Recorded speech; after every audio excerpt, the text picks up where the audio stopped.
Hi, hello po sa inyong lahat. Isang mapagpalang araw po muli. Nagbabalik po muli ang aking YouTube channel na Eric's Vlog. So ito ho yung update ho ng Typhoon Uwan kahapon ho, araw ng linggo, alas 8 ng umaga, na kung saan ho ang mata ho ng bagyo ay nasa 58.7 km ho ng silangan ho ng Catanduanes Island. So yan ho ang update kahapon na inabangan ho ng buong sambayan ng Pilipino sapagkat napakalaki ho ng sakop ng bagyong ito, napakalaki ho ng radius. Ayan ho, kung makikita nyo, halos buong Pilipinas ho ay sakop nito. Kaya pag tinignan mo rin doon sa mga app katulad ng Windy ay talaga naman hong nakakilabot at napakalaki ng sakop. At ito ho yung update ng alas 8 ho ng gabi na kung saan malapit na ho siyang tumama sa probinsya ho ng Aurora.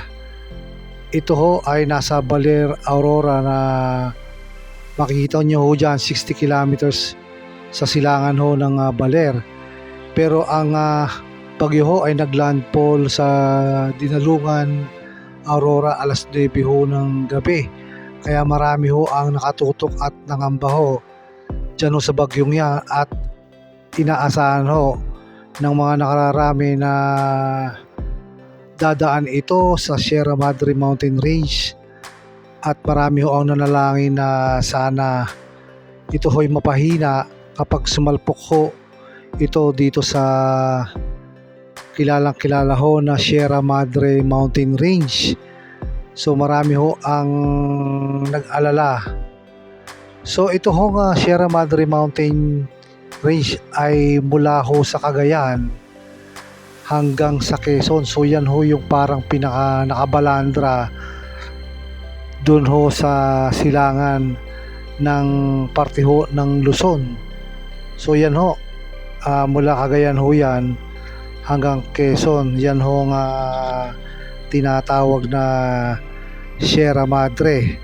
At ang layo ho niyan mula ho sa Cagayan hanggang Quezon ay nasa 540 kilometro ho ang layo. So napakalayo din ho ng nakabalandra ho na Sierra Madre Mountain Range. At ito ho yung inaasahan ng mga Pilipino na magpapahina ho doon sa napakalakas ho na hangin dala ho ng bagyong Uwan. So yan ho ang panalangin ng mga sambayan ng Pilipino kahapon, na sana ho pag dumaan dyan ang bagyong Uwan ay tuluyan ng manghina o mawala.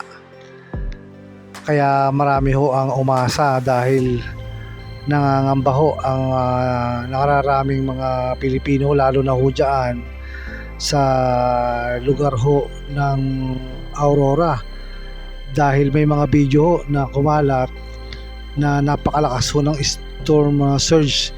So halos yung mga alon ho sa dagat ay pumapasok na ho sa gilid-gilid, at mayroon pang mga video na nasira yung mga bakod at tuluyan hong pumasok sa mga kabahayan. Kaya marami ho ang nangamba doon sa bagyo na yan, at marami din ho ang nagdasal na sana ho ay mapahina nga ng tinatawag ho na Sierra Madre Mountain Range.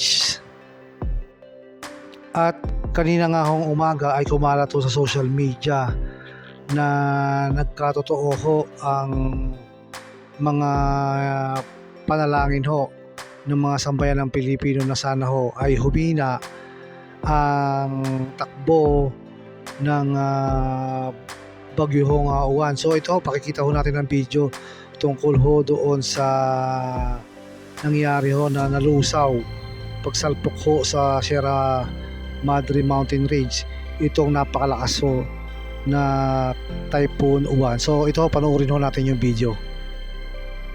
Tingnan po natin muli yung pagtama ng bagyong Juan dito sa may bahagi ng Aurora na nakuhanan po base po sa ating Baler radar. So makikita nyo ito yung sentro, malawak yung mata ng bagyo hanggang sa ito ay tumama dito sa may area ng Aurora. At nung tumama po ito sa may area ng Aurora ay nabasag po yung sentro ng bagyo.